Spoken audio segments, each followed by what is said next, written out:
જસદણ તાલુકાના જીવાપર ગામે અયોધ્યાથી પધારેલ પૂજિત અક્ષત કળશનું સ્વાગત કરવામાં આવ્યું. જસદણ તાલુકાના જીવાપર ગામે અયોધ્યાથી આવેલ અક્ષત કળશનું ભવ્ય સ્વાગત કરવામાં આવ્યું હતું. ડીજે સાથે 31 દીકરીઓએ સામૈયા દ્વારા વાતે ગાતે કર્યું હતું. ગામના તમામ વર્ણના લોકો આ કાર્યક્રમમાં જોડાયા હતા. આયોજનને સફળ બનાવવા લાલજીભાઈ ચોથાણી, આશીષભાઈ રામાણી, દિનેશભાઈ રાણાણી, જગદીશભાઈ બોદર, ચીમનભાઈ બોદર, ભાલચંદ્ર જાની વગેરે સાથે માધ્યમિક શાળા અને પ્રાથમિક શાળા તેમજ આંગણવાડી, નવરાત્રી મંડળ, બજરંગ મંડળ, ધૂન મંડળ જેવા તમામ ગ્રુપના સભ્યોએ સમસ્ત ગ્રામજનોએ જહેમત ઉઠાવી બહાર ગામથી પધારેલ ભારતભાઈ જાની, સંજયભાઈ શેલિયા, અશ્વિનભાઈ લીંબાસિયા, ગોવિંદભાઈ ચાપડા દ્વારા વિશેષ માહિતી આપવામાં આવી હતી તેમજ પત્રિકાઓનું વિતરણ કરવામાં આવ્યું હતું. અક્ષત કળશ, રામધૂન, ભજનો, હનુમાન ચાલીસા, રાસ ગરબાની રમઝટ સાથે શિવ મંદિરથી હનુમાન મંદિર તેમજ ત્યાંથી રામ મંદિર પહોંચાડવામાં આવ્યા હતા.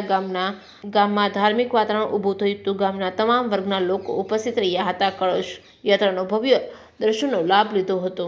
Reporting by Karshan Bamta, Atkot.